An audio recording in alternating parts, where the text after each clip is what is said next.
नमस्कार दोस्तों, आज है 1 मार्च 2026 और हम बताने जा रहे हैं आज की मायावती जी से जुड़ी 10 बड़ी खबरें।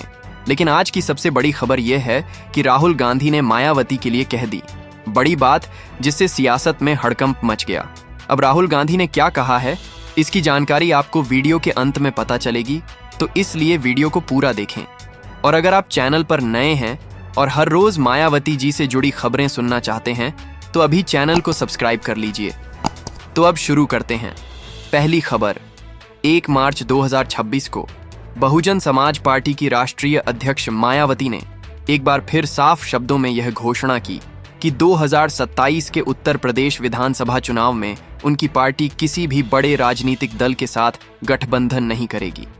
पिछले कुछ दिनों से राजनीतिक गलियारों में यह चर्चा तेज थी कि बदलते समीकरणों के बीच बीएसपी किसी रणनीतिक समझौते की ओर बढ़ सकती है, लेकिन मायावती ने इन अटकलों को पूरी तरह खारिज कर दिया। उन्होंने कहा कि सोशल मीडिया और कुछ पोर्टलों पर जो खबरें चलाई जा रही हैं वे भ्रामक हैं और बहुजन वोट को भ्रमित करने की कोशिश है। उन्होंने यह भी जोड़ा कि उनकी पार्टी का गठन सामाजिक परिवर्तन और सत्ता में बहुजन भागीदारी के उद्देश्य से हुआ था, इसलिए किसी भी तरह का समझौता केवल सिद्धांतों के आधार पर ही संभव हो सकता है, न कि राजनीतिक मजबूरी में। इस बयान के बाद प्रदेश की राजनीति में हलचल और तेज हो गई है, क्योंकि अन्य दल पहले से ही संभावित गठबंधनों पर मंथन कर रहे हैं। मायावती का यह रुख संकेत देता है कि वे स्वतंत्र रूप से चुनावी मैदान में उतरकर अपनी संगठनात्मक ताकत को परखना चाहती हैं। राजनीतिक विश्लेषकों का मानना है कि यह रणनीति जोखिम भरी जरूर है, लेकिन यदि बहुजन वोट एकजुट हुआ तो बीएसपी फिर से निर्णायक भूमिका में आ सकती है।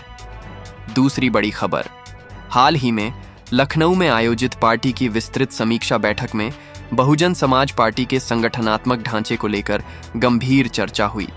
बैठक में जिला और सेक्टर स्तर तक की रिपोर्ट पेश की गई। मायावती ने स्पष्ट निर्देश दिया कि बूथ स्तर तक कार्यकर्ताओं की सक्रियता बढ़ाई जाए और निष्क्रिय इकाइयों को तुरंत पुनर्गठित किया जाए। उन्होंने यह भी कहा कि केवल बड़े नेताओं के भाषणों से चुनाव नहीं जीते जाते, बल्कि जमीनी स्तर पर लगातार संपर्क और सामाजिक संवाद से राजनीतिक आधार मजबूत होता है। बैठक में युवाओं और महिलाओं की भागीदारी बढ़ाने पर भी विशेष जोर दिया गया। पार्टी सूत्रों के अनुसार आगामी महीनों में सदस्यता अभियान और सामाजिक न्याय संवाद कार्यक्रम चलाने की योजना है। मायावती ने कार्यकर्ताओं को यह संदेश दिया कि विपक्षी दल चाहे जितनी भी बयानबाजी करें, बीएसपी को अपनी वैचारिक रेखा पर अडिग रहना है।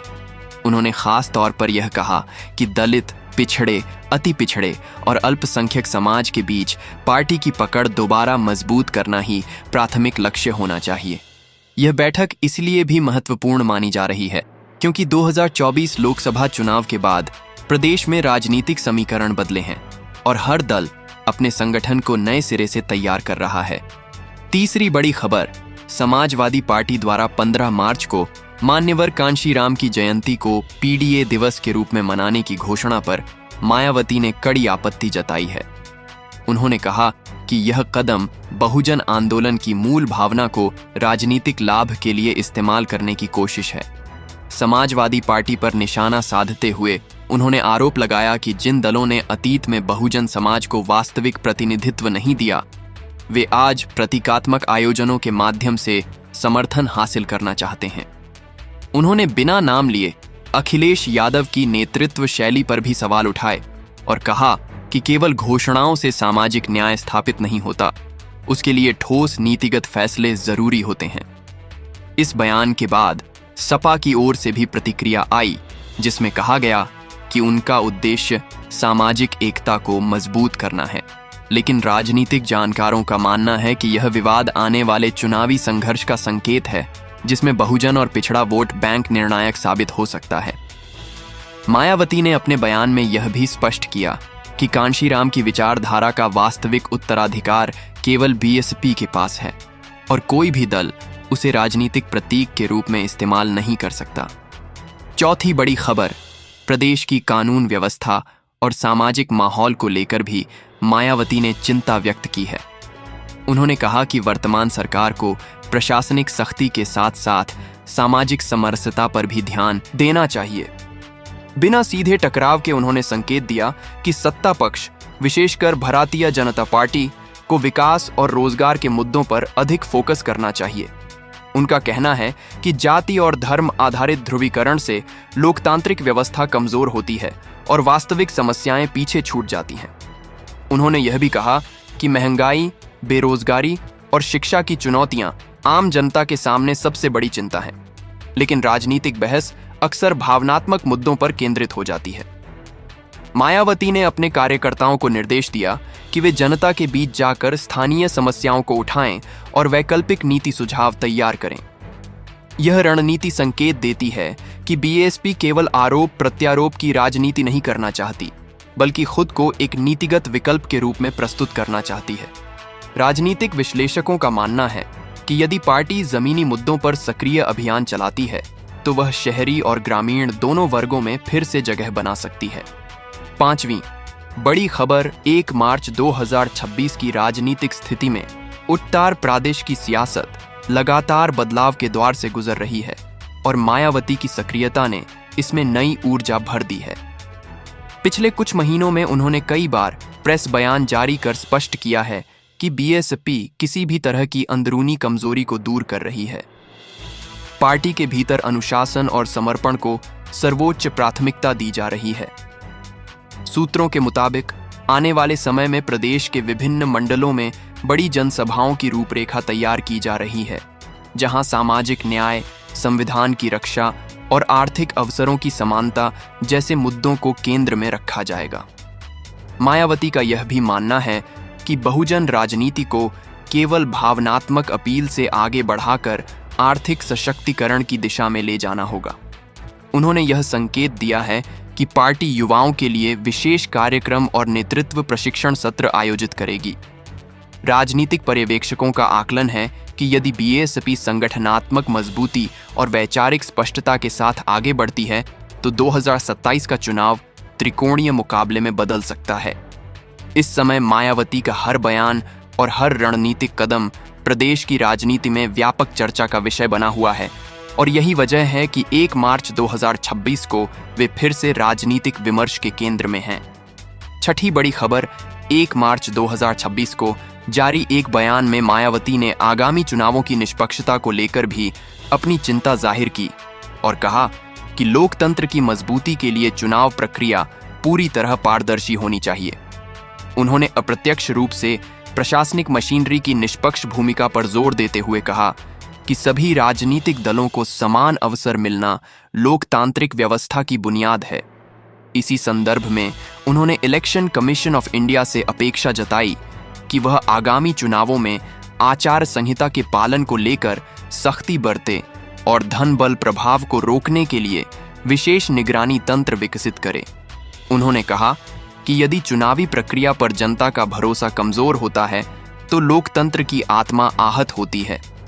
राजनीतिक विश्लेषकों का मानना है कि यह बयान भविष्य की रणनीति का हिस्सा है, जिसमें बीएसपी खुद को निष्पक्ष और पारदर्शी राजनीति के पक्षधर दल के रूप में प्रस्तुत करना चाहती है। उन्होंने कार्यकर्ताओं से भी कहा कि वे मतदाता सूची की जांच, बूथ प्रबंधन और मतदान प्रतिशत बढ़ाने पर अभी से काम शुरू करें ताकि संगठन किसी भी परिस्थिति में तैयार रहे। 7वीं बड़ी खबर आर्थिक मुद्दों पर भी मायावती ने केंद्र सरकार की नीतियों की समीक्षा करते हुए बयान दिया। बिना सीधे टकराव के उन्होंने कहा कि देश में बढ़ती महंगाई और युवाओं की बेरोजगारी चिंता का विषय है और इन पर गंभीर नीति संवाद होना चाहिए। राजनीतिक हलकों में इसे नरेंद्र मोदी के नेतृत्व वाली केंद्र सरकार पर अप्रत्यक्ष टिप्पणी के रूप में देखा जा रहा है।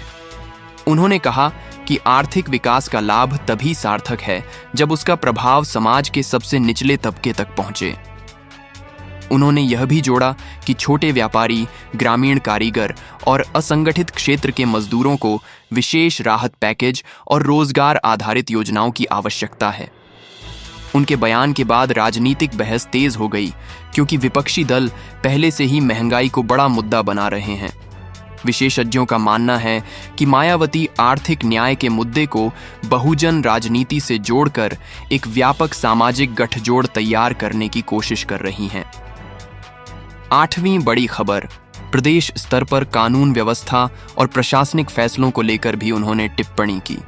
उन्होंने कहा कि सरकार की प्राथमिक जिम्मेदारी नागरिकों की सुरक्षा और सामाजिक सौहार्द बनाए रखना है। राजनीतिक विश्लेषक इसे योगी आदित्यनाथ के नेतृत्व वाली राज्य सरकार की कार्यशैली पर अप्रत्यक्ष प्रतिक्रिया मान रहे हैं। मायावती ने अपने बयान में कहा कि कठोरता और विकास दोनों के बीच संतुलन जरूरी है। उन्होंने आरोप लगाया कि कई बार स्थानीय स्तर पर प्रशासनिक निर्णयों में संवेदनशीलता की कमी दिखाई देती है, जिससे आम जनता में असंतोष बढ़ सकता है। हालांकि उन्होंने ये भी स्पष्ट किया कि उनकी पार्टी रचनात्मक विपक्ष की भूमिका निभाना चाहती है और केवल आलोचना तक सीमित नहीं रहेगी। पार्टी सूत्रों के अनुसार आने वाले समय में बीएस की कानून व्यवस्था, शिक्षा और स्वास्थ्य सेवाओं पर श्वेत पत्र जारी करने की तैयारी कर रही है, ताकि जनता के सामने अपनी नीति दृष्टि स्पष्ट रख सके। 9वीं बड़ी खबर राष्ट्रीय स्तर की राजनीति में संभावित समीकरणों को लेकर भी चर्चा तेज हुई है। कुछ राजनीतिक पर्यवेक्षकों का मानना है कि यदि 2027 से पहले राष्ट्रीय स्तर पर विपक्षी दलों के बीच नई रणनीति बनती है तो बीएसपी की भूमिका महत्वपूर्ण हो सकती है। हालांकि मायावती ने किसी औपचारिक गठबंधन की पुष्टि नहीं की, लेकिन उन्होंने ये जरूर कहा कि उनकी पार्टी वैचारिक मुद्दों पर संवाद के लिए हमेशा तैयार है। इस संदर्भ में इंडियन नेशनल कांग्रेस सहित अन्य दलों के साथ संभावित समन्वय को लेकर अटकलें लगाई जा रही हैं। उन्होंने स्पष्ट किया कि किसी भी राजनीतिक वार्ता का आधार सामाजिक न्याय और संवैधानिक मूल्यों की रक्षा होना चाहिए। विश्लेषकों का कहना है कि मायावती अपनी राजनीतिक स्वतंत्रता बनाए रखते हुए विकल्प खुले रखना चाहती हैं, ताकि समय आने पर रणनीतिक निर्णय लिया जा सके। 10वीं सबसे बड़ी और अहम खबर देश की राजनीति में उस वक्त हलचल तेज हो गई जब कांग्रेस नेता राहुल गांधी के एक बयान को लेकर चर्चा शुरू हुई कि उन्होंने कहा है कि अगर परिस्थितियां बने तो मायावती देश की प्रधानमंत्री बन सकती हैं। ये बयान सिर्फ एक वाक्य नहीं था, बल्कि उसने राजनीतिक गलियारों में नई बहस को जन्म दे दिया। क्या ये सिर्फ एक राजनीतिक शिष्टाचार था? क्या ये रणनीतिक संकेत था, या फिर आने वाले समय की संभावित तस्वीर? राजनीति में शब्द कभी साधारण नहीं होते। हर बयान का अपना अर्थ, अपना समय और अपना संदेश होता है। राहुल गांधी का ये कथन कई मायनों में महत्वपूर्ण माना जा रहा है।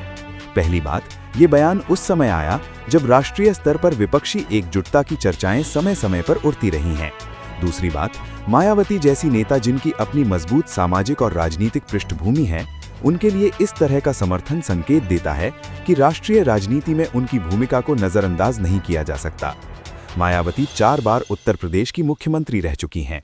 उनकी राजनीति बहुजन समाज की सामाजिक भागीदारी और सत्ता में हिस्सेदारी के इर्द गिर्द घूमती रही है। वे हमेशा से स्वतंत्र राजनीतिक रेखा पर चलने के लिए जानी जाती हैं। ऐसे में जब राहुल गांधी ये कहते हैं कि वे प्रधानमंत्री बन सकती हैं, तो ये केवल एक व्यक्ति की प्रशंसा नहीं, बल्कि एक सामाजिक आधार को स्वीकार करने जैसा भी माना जा सकता है। राजनीतिक विश्लेषक मानते हैं कि राहुल गांधी का ये कथन कई स्तरों पर काम कर सकता है। एक स्तर पर यह दलित और बहुजन मतदाताओं के प्रति सम्मान का संदेश है। दूसरे स्तर पर यह विपक्षी राजनीति में संभावित नेतृत्व के कई चेहरों को सामने रखने की रणनीति भी हो सकती है। तीसरे स्तर पर यह भारतीय राजनीति में उस विचार को मजबूत करता है कि प्रधानमंत्री पद किसी एक दल या परिवार की बपौती नहीं है, बल्कि लोकतांत्रिक प्रक्रिया से कोई भी योग्य नेता उस पद तक पहुंच सकता है। इस बयान के बाद स्वाभाविक रूप से सवाल उठा कि क्या कांग्रेस और बहुजन समाज पार्टी के बीच भविष्य में कोई राजनीतिक समीकरण बन सकता है।